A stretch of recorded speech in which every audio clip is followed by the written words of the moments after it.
Big Brother is watching you, a haunting phrase from George Orwell's literary masterpiece, 1984.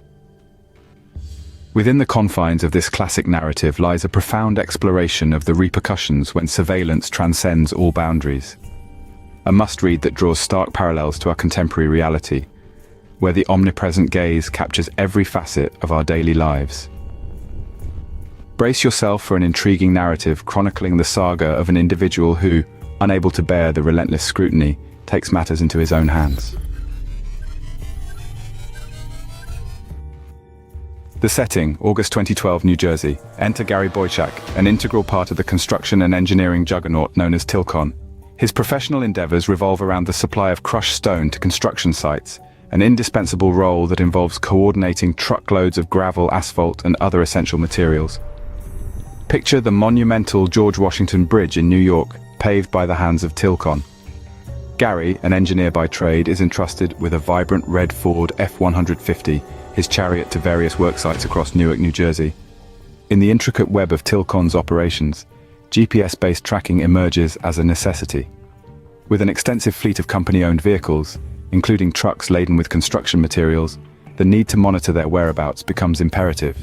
An intricate GPS system is deployed, allowing dispatchers and supervisors to maintain a vigilant eye on the movement and locations of these vehicular assets. However, Gary, uncomfortable with the intrusive nature of this surveillance, begins to question the encroachment upon his privacy. The constant awareness of his boss tracking the company truck through the GPS system grates on his nerves. This discomfort, a seed sown in his consciousness, leads him down a path of contemplation. Perhaps he desires an extended lunch break without prying eyes or wishes to explore unconventional destinations. Alternatively, it could be a profound resentment towards the omnipresence of surveillance, viewing it as an affront to personal freedom. In his quest for autonomy, Gary contemplates various strategies to elude the watchful gaze. Could he negotiate for a different truck without the tracking system, or should he embark on a clandestine search for the elusive GPS tracker within his current vehicle? The details of his contemplation remain shrouded, but his ultimate decision is a decisive one. Acquire a signal jammer. For under $100, Gary purchases a diminutive device with the potential to disrupt GPS signals. The plan: plug it into the truck's cigarette lighter, creating a shield against the prying eyes of the tracking system. In theory, this would render the truck untraceable, with the GPS tracker appearing as if it had malfunctioned, perhaps during a journey through a tunnel. The signal jammer, a clandestine addition to Gary's vehicular arsenal, springs to life. The burning question: is it effective? Determining its efficacy demands an extended trial. Leave it plugged in and observe the consequences. Gary embarks on his routine, navigating the highways and byways, accomplishing his daily responsibilities. A simple litmus test involves checking his phone's GPS functionality, a gauge of the jammer's success.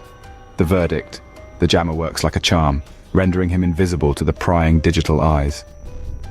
However, the narrative takes an unforeseen turn on that fateful day, August 3rd, 2012. The Federal Aviation Administration, FAA, sounds an alarm, reporting interference with Newark Airport's ground-based augmentation system, known as GBAS. Contextualizing the situation, Newark had been experimenting with SmartPath, a cutting-edge GPS satellite navigation system developed by Honeywell. Designed to enhance safety and streamline air traffic, SmartPath operates within a restricted radio frequency band, not meant for public use. On this particular Friday, chaos ensues as SmartPath signals go haywire. Something, or someone, is disrupting and blocking these signals in the vicinity of the airport. Newark Airport, a hive of frenetic activity, swiftly contacts the FAA, triggering a scramble to identify the cause of the disruption. Unbeknownst to the authorities, Gary's seemingly innocuous cigarette lighter GPS jammer, unbeknownst to him, emerges as the clandestine culprit. As Gary traverses Newark Airport to fulfill his work obligations, the signals emitted by his jammer inadvertently obstruct the instruments crucial to air traffic control.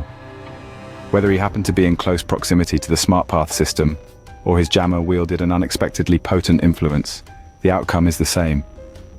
Newark Airport's air traffic control system experiences a profound outage. With alarm bells ringing, the FAA promptly alerts the Federal Communications Commission, FCC. In the intricate regulatory landscape governing radio frequencies in the United States, the FCC assumes the role of regulator and enforcer.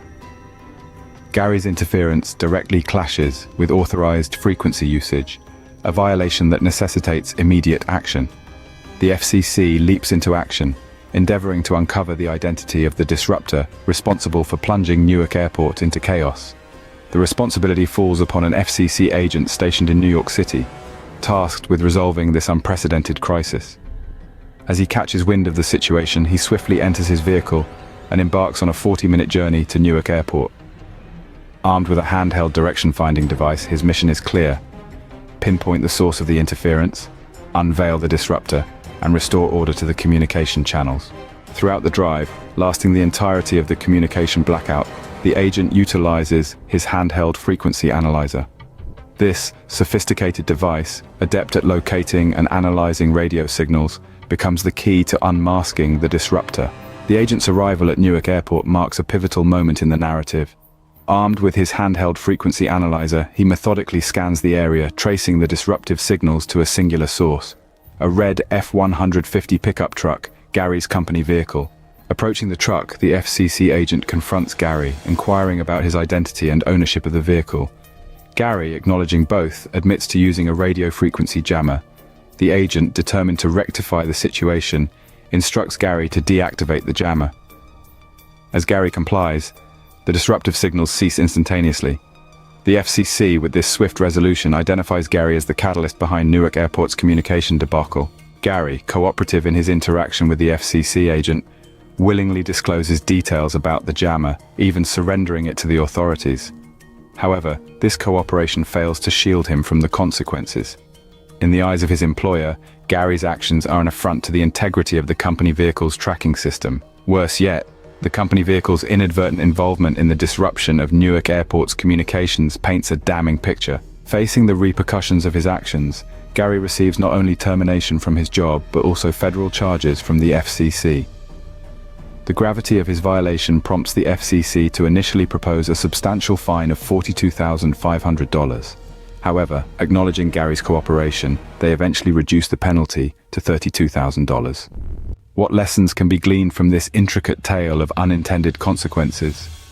The astonishing revelation lies in the disruptive potential of an affordable, off-the-shelf device. A simple signal jammer, procured for a mere $100, proves remarkably effective in destabilizing critical airport communications. The incident, initially an accidental misadventure, unveils the vulnerability of seemingly robust systems to the whims of a single individual. Consider this: if an accidental disruption could occur, what if someone with malicious intent wielded a more powerful device? The United States, a nation with adversaries on multiple fronts, must confront the unsettling reality that critical infrastructure, including key airports, might be susceptible to intentional sabotage. The potential repercussions of such scenarios loom large, raising questions about the resilience of the systems upon which we rely. We express our immense gratitude for witnessing the remarkable growth of this channel. A warm thank you to our new subscribers who have joined this thriving community. See you in the next video.